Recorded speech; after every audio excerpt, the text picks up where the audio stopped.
ভারতীয় সাধক জগতের এক উচ্চ কোটির সাধক ছিলেন হরিহর বাবা মহারাজ। কাশীতেই ছিল তাঁর বাস। ছোটবেলা থেকেই বিভিন্ন ঘটনার মধ্য দিয়ে তিনি পেয়েছিলেন অযোধ্যায় শ্রীরামচন্দ্রের মহাদর্শন। তাঁর জীবনে ঘটে গেছিল বেশ কিছু অলৌকিক ও অবিশ্বাস্য ঘটনা।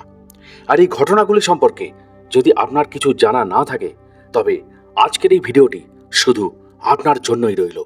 কি ছিল অলৌকিক অত্যাশ্চর্য সেই সব ঘটনাগুলি জানতে হলে ও এই চ্যানেলে নতুন হলে এখনই সাবস্ক্রাইব করুন আমাদের সাধক অলৌকিক রহস্য ইউটিউব চ্যানেলটিকে। আর এখন দেখছেন সাধক অলৌকিক রহস্য, বাংলা ভাষায় সাধক জীবনের অলৌকিক ঘটনায় সাজানো অডিও ও ভিডিও লাইব্রেরি। আসুন প্রিয় দর্শক ও শ্রোতা, তাহলে এবার শুরু করা যাক। সন্ধ্যা হয়ে এসছে। গাছের তলায় একটি যুবক আপন মনে বসে আছে।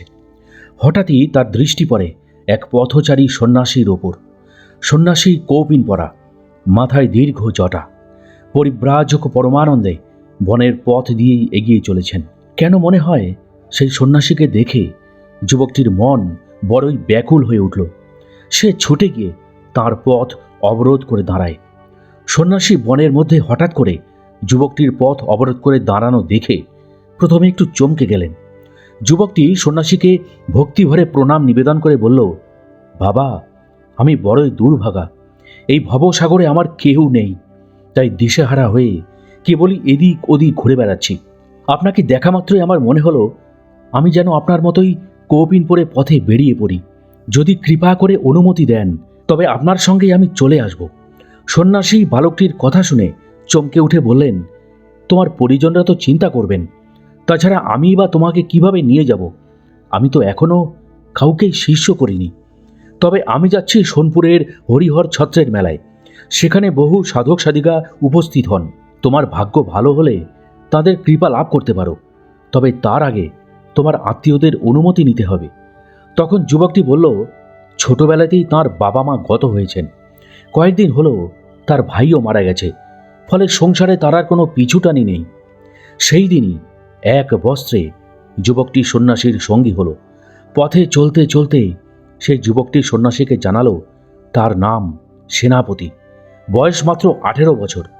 মেলাক্ষেত্রে পৌঁছে হরিহরনাথের মন্দিরের কাছে এক মহাপুরুষের সান্নিধ্য লাভ করে সেনাপতি। সেই মহাত্মা দয়া করে সেনাপতিকে রাম মন্ত্রে দীক্ষা দিয়ে যোগ ও তন্ত্রের নানা গূঢ় সাধন উপদেশ দেন। দীক্ষা পাওয়ার কয়েকদিনের মধ্যেই হরিহর ছত্রের মেলা ভেঙে যায়। মহাত্মা এবার সেনাপতিকে ডেকে বললেন, তুমি অযোধ্যায় চলে যাও, সেখানে বসে একনিষ্ঠ হয়ে গুরুর নির্দিষ্ট সাধন ভজন করো। আর একটা কথা সব সময় মনে রাখবে, ভাগ্য বলে যে মানব দেহ পেয়েছ তা হচ্ছে প্রভু হরিহরের পীঠস্থান।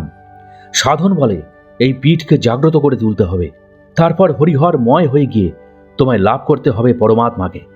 মহাত্মার সেই উপদেশ কথা সেনাপতি একদিনের জন্যও ভুলে যায়নি।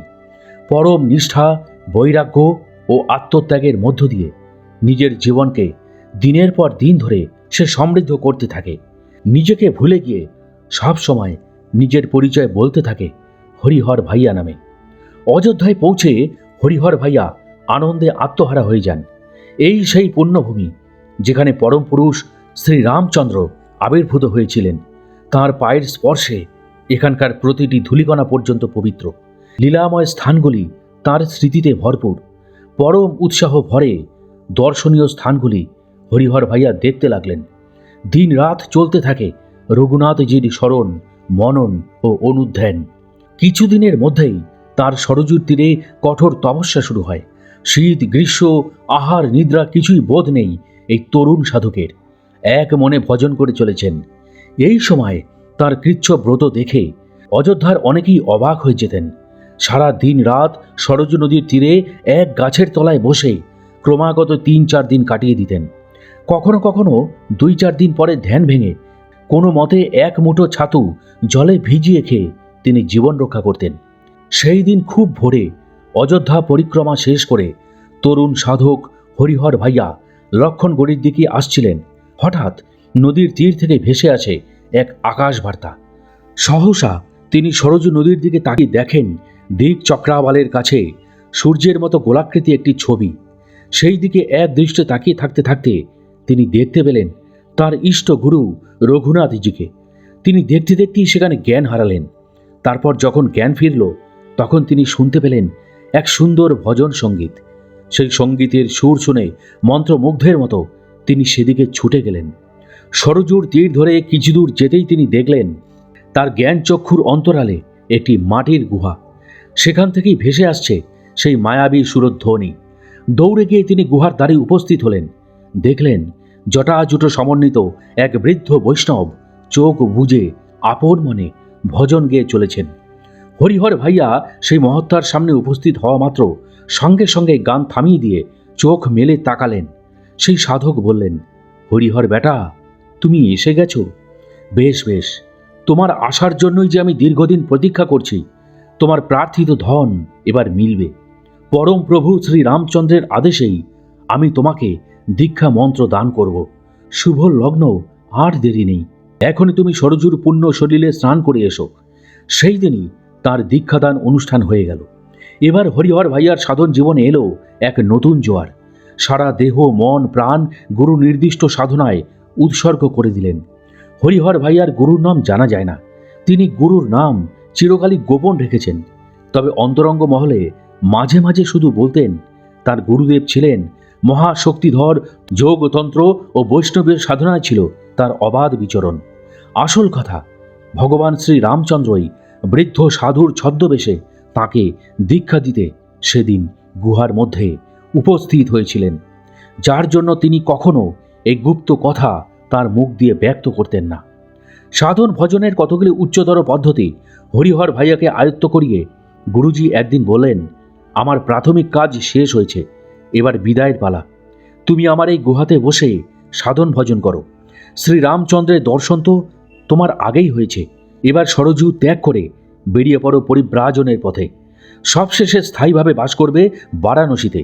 সেখানেই মিলবে তোমার সাধনার চরম সাফল্য। গুরুদেবকে বিদায় দিয়ে হরিহর ভাইয়া ব্রতী হলেন তীব্রতর তপস্যায়। কয়েক বছরের মধ্যেই তপস্যায় ফলবতী হয়ে ওঠে এবং অলৌকিক দর্শনের পরম সৌভাগ্য তিনি পান। সেই সময় প্রভু রামচন্দ্রের কাছ থেকে তিনি নতুন করে নির্দেশ পেলেন। প্রভুজি বললেন, যে নামে তুমি পরিচিত হয়েছ সেই হরিহর নামকে জীবন্ত করে তোলো তোমার জীবনে। হরিহর একীভূত হয়ে মূর্ত হয়ে উঠুক তোমার সাধন সত্তায়। অযোধ্যা আর বিশ্বেশ্বরকে কাশীতে একই সূত্রে তুমি বেঁধে ফেলো। আশীর্বাদ করি তোমার সাধনায় তুমি জয়যুক্ত হও। তবে তার আগে দেশের প্রসিদ্ধ বৈষ্ণব ও শৈব তীর্থগুলির পরিব্রাজন শেষ করতে তুমি কিন্তু ভুলে যেও না। সরজু তীরের গুহায় কয়েক বছর সাধন ভজন করার পর হরিহর ভাইয়া সারা ভারত পরিব্রাজনে বেরোলেন। প্রথমে শ্রী রামচন্দ্রের লীলাময় স্থানগুলি দর্শনের ইচ্ছা তার মনের মধ্যে প্রবলভাবে জেগে উঠল। সেই জন্যেই তিনি চিত্রকূট, দণ্ডকারণ্য, নাসিক, রামেশ্বর প্রভৃতি স্থানে প্রথমে গেলেন। সেই সব পুণ্যভূমিতে বসে গভীর তপস্যা করলেন। তারপর দেশের দিকে ছড়ানো শৈব বৈষ্ণব তীর্থগুলি পরিব্রাজন করে বেড়াতে লাগলেন। সবশেষে উপস্থিত হলেন কাশীধামে। এই মহাপুণ্য শিবভূমিতে এসে তাঁর মনোপ্রাণ একান্তভাবে আকৃষ্ট হয়। তাঁর দীর্ঘ জীবনের অবশিষ্ট কাল এখানেই তিনি অতিবাহিত করেন।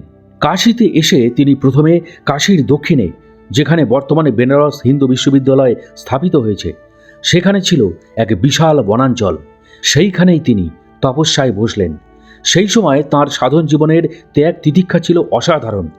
প্রচণ্ড শীতেও তাঁর গায়ে এক টুকরো কাপড় থাকত না, বালাই ছিল না আহারেরও।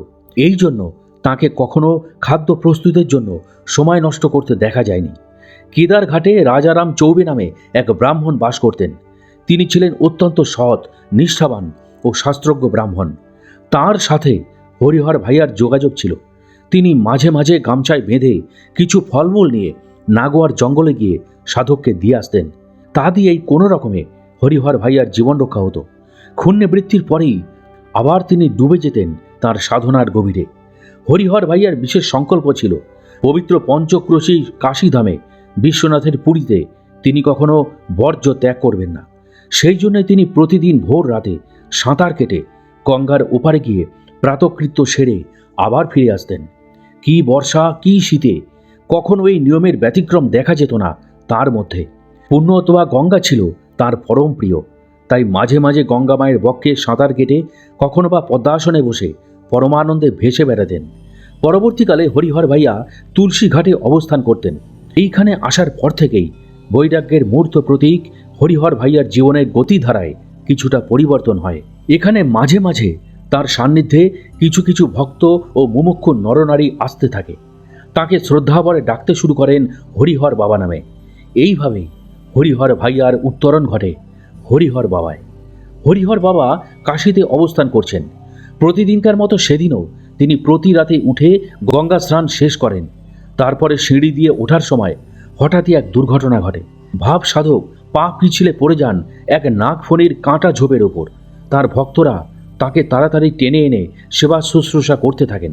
একটু সুস্থ হওয়ার পর হরিহর বাবা শুনতে পান প্রবীণ মহাত্মা বিতরক বাবাও কিছুদিন আগে গঙ্গা তীরে বেড়ে ওঠা কাঁটা গাছে লেগে আহত হয়েছেন। তাতে নাকি প্রচুর রক্তপাত হয়েছে তাঁর। সেই খবর শোনা মাত্র বাবা অত্যন্ত ক্রুদ্ধ হয়ে উঠলেন। বললেন, যে কাঁটা গাছ বিতরাগ বাবার মতো মহাপুরুষের রক্তপাত ঘটায়, তার কাশীর গঙ্গা তীরে থাকার কোনো অধিকার নেই। এখন থেকে আর যেন নাগফণির গাছ দেখা না যায়। বাক সিদ্ধ সাধকের এই বাক্য সিদ্ধ হয়ে ওঠে। সকলে সবিষয়ে লক্ষ্য করেন কণ্টকাকীর্ণ নাগফণি গাছ আর গঙ্গা তীরে জন্মাতে দেখা যায় না। কয়েক বছর পরের কথা। হরিহর বাবা তখন তুলসী ঘাটে বসে কঠোর তপস্যা করছেন।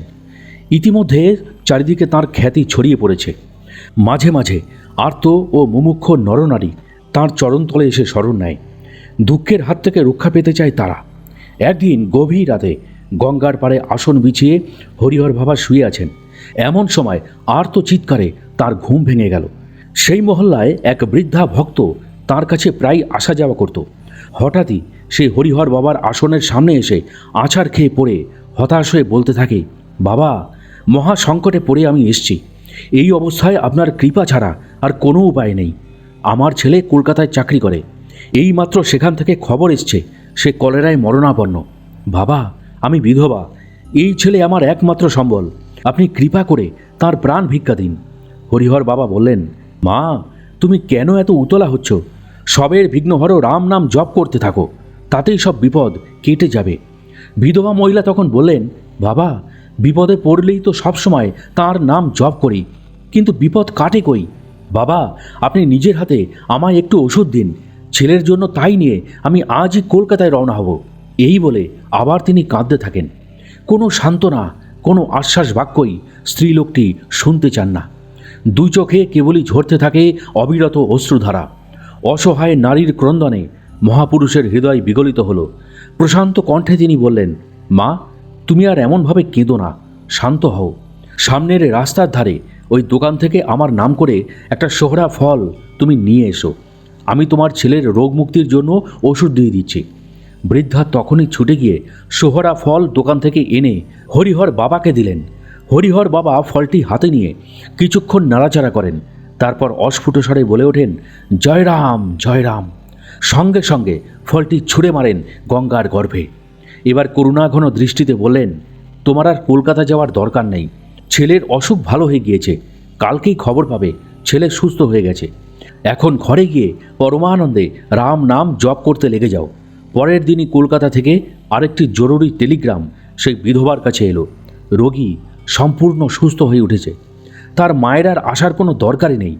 এই বৃদ্ধা যে কটা বছর বেঁচে ছিলেন, প্রতিদিন এসে হরিহর বাবাকে দর্শন করে শিবজ্ঞানে স্তব স্তুতি করতেন। একবার একটি উঁচু মন্দিরের সিঁড়ি থেকে পড়ে গিয়ে হরিহর বাবা গুরুতরভাবে আহত হন। সেই আঘাতের ফলে একটি হাড় ভেঙে 3 টুকরো হয়ে যায়। ভক্তরা তখন তাঁকে তাড়াতাড়ি হাসপাতালে স্থানান্তরিত করলেন। হাসপাতালের অভিজ্ঞ ডাক্তাররা তখনই ক্লোরোফর্ম প্রয়োগ করে পায়ে অস্ত্রোপচার করেন। হাড় জোড়ার শেষে ডাক্তারেরা সবেমাত্র কেবিন থেকে বাইরে এসছেন। এমন সময় ভারপ্রাপ্ত নার্স ভীত সন্ত্রস্ত হয়ে চেঁচিয়ে বলে ওঠে, রোগী কোথায় গেল? তাকে আমি বিছানায় শোয়া অবস্থায় কিছুক্ষণ আগেও যে দেখে এলাম, এরই মধ্যে কোথায় অদৃশ্য হয়ে গেলেন তিনি? সেবিকার কথায় ডাক্তারেরা সবাই তাড়াতাড়ি আবার কেবিনে গিয়ে ঢুকলেন। তারা সবাই অবাক বিস্ময়ে লক্ষ্য করলেন রোগীর শয্যা সত্যি সত্যি খালি পড়ে আছে। যে রোগীকে ক্লোরোফর্ম দিয়ে বেহুঁশ করে এত বড় অস্ত্রোপচার করা হয়েছে, সেই রোগী কি করে এতটুকু সময়ের মধ্যে জ্ঞান ফিরে পেয়ে সেই স্থান ত্যাগ করে যেতে সক্ষম হলেন। এই রহস্য ভেদ করা তাদের পক্ষে কোনোভাবেই সম্ভব হলো না। হরিহর বাবা নিরুদ্দেশ হওয়ার খবর পেতেই তখন তার কাছে কয়েকজন ভক্ত তখনই ছুটে গিয়ে হরিহর বাবার আস্তানায় চলে গেলেন। সেইখানে পৌঁছে তারা দেখলেন বাবা পরমানন্দে বসে ভজন করছেন। কে বলবে যে তার হাড় ভাঙা পায়ে কিছুক্ষণ আগেই অস্ত্রোপচার করা হয়েছে। তখন এক ভক্ত অনুযোগের সূত্রে তাকে বললেন, বাবা, এটা কি ভালো হলো? পায়ের হাড় আপনার ভেঙেছে, সবে ডাক্তারেরা অস্ত্রোপচার করে ভাঙা হাড় জোড়া লাগিয়েছেন। কয়েকদিন বিশ্রাম নিয়ে না হয় আপনি আবার এখানে আসতেন। হাড় জোড়া না লাগলে আপনি যে বড়ই কষ্ট পাবেন। মহাপুরুষ হরিহর বাবা ভক্তের কথায় হেসে বললেন, দেখো, প্রারব্ধ বড় বলবান, তাকে জায়গা যে ছেড়ে দিতেই হবে। তাই নিজের পা ভেঙেছে, তারপর ডাক্তার দিয়ে কাটা ছেঁড়া করা তাও বাদ দিইনি। এতেই হয়ে গিয়েছে প্রারব্ধের ক্ষয়। তাই তো হাসপাতালের বদ্ধ ঘরে চুপ করে শুয়ে থাকাটা আর পোষায়নি। ফিরেই এলাম নিজের জায়গায়। সেবার প্রচণ্ড গরমে কাশীর মানুষেরা অস্থির হয়ে উঠেছেন। দিনের পর দিন আকুল আগ্রহে প্রতীক্ষা করছেন বর্ষা কবে আসবে। সেই সময় হরিহর বাবা থাকতেন ওসি ঘাটে একটি বজরার মধ্যে। সেইখানে তিনি পূজার্চনা সন্ধ্যারতি করে আশ্রম বানিয়ে তুলেছেন। বাবার শরীরটাও সেই সময় ভালো ছিল না।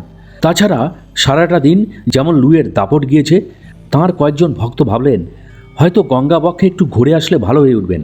তাই বাবার অনুমতি নিয়ে তাঁর সান্ধ্যকালীন নৌকা বিহারের ব্যবস্থা করলেন। কয়েকজন ভক্তকে নিয়ে শুরু হলো গঙ্গা বক্ষে নৌকা বিহার।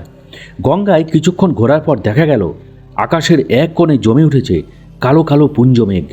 কিছুক্ষণের মধ্যেই শুরু হলো প্রবল ঝড়। ভক্তরা প্রমাদ গুনলেন। সেই সঙ্গে তাদের মনে অনুতাপ হতে লাগলো, কারণ তারাই তো হরিহর বাবাকে এই নৌকা বিহারে নিয়ে আসছেন। যাই হোক, ঝড় থেকে রক্ষা পাওয়ার জন্য তাড়াতাড়ি মাঝিদের ডেকে বললেন, এখন সব পাল গুটিয়ে ফেলো, সাবধান, ঝড়ের হাওয়ার ঝাপটায় বজরা যেন উল্টে না যায়। হরিহর বাবা এতক্ষণ ধ্যান ও নেত্রে বজরার ভেতরে বসেছিলেন। শিষ্যদের চিন্তিত দেখে তিনি মুখ খুললেন। প্রশান্ত কণ্ঠে বললেন, এত দুশ্চিন্তা করছো কেন? আমি যেখানে সেখানে প্রাকৃতিক দুর্যোগ আসবে কি করে? ভয় নেই, যে ঝড় এগিয়ে আসছে তা আমাদের এই বজরার আশ্রমকে এড়িয়ে যাবে। এখানকার কোনো ক্ষতি সেই ঝড় করতে পারবে না। সেই দিনই যারা হরিহর বাবার সঙ্গে নৌকা বিহারে ছিলেন তারা সকলেই এই অভূতপূর্ব দৃশ্যের সাক্ষী হলেন। হরিহর বাবার জঙ্গলের হিংস্র প্রাণীর ওপরে ছিল যথেষ্ট প্রভাব। এই প্রসঙ্গে জানিয়ে রাখা ভালো, কাশী নরেশের রাজধানী গঙ্গার ওপারে রামনগরে। কাশীর রাজা স্বয়ং বিশ্বেশ্বর। বিশ্বেশ্বর ছাড়া আর কোনো রাজারই থাকার অধিকার নেই কাশীতে। একদিন কাশী নরেশের একটি বয়স্ক হাতি হঠাৎ করে ক্ষিপ্ত হয়ে উঠে রামনগরের চারিদিক লণ্ডভণ্ড করে। তারপর গঙ্গা পেরিয়ে কাশীতে প্রবেশ করে সেই হাতিটি উচ্চস্বরে চিৎকার করে চারিদিকে হুলুস্থুলু বাঁধিয়ে দেয়। সেই সময় হরিহর বাবা অসি ঘাটের এক কোণে একটি গাছের ছায়ায় বসে ধ্যানস্থ ছিলেন। চোখ দুটি তাঁর নিষ্পলক, বাহ্যজ্ঞান নেই। উন্মত্ত হাতিটি বিকট চিৎকার করতে করতে বাবার সামনে এসে উপস্থিত হলো।